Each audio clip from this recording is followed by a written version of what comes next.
The very first step on a swift path back to normality.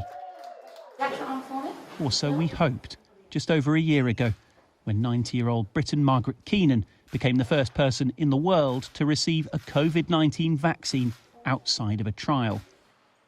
Millions across the country followed Keenan in the months ahead, queuing up mainly for the homegrown Oxford AstraZeneca vaccine, developed and rolled out at lightning speed. Over in the European Union, scale-up was initially much slower, and in the scramble to save lives and livelihoods, tempers at times became frayed at its recently departed British neighbour.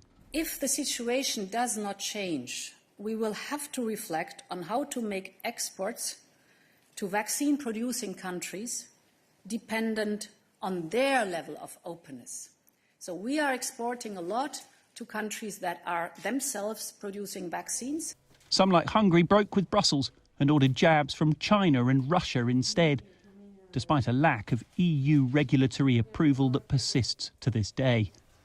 Some of those who waited then put a pause on the most readily available inoculation when it came, the Oxford jab, over evidence of very rare blood clots.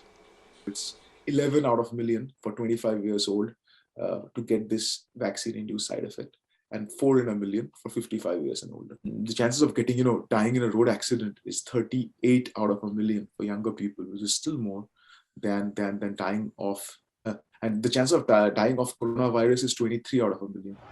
Still, that gave the anti-vax movement something else to shout about. Indeed, hesitancy, particularly inside the EU, has become a major challenge.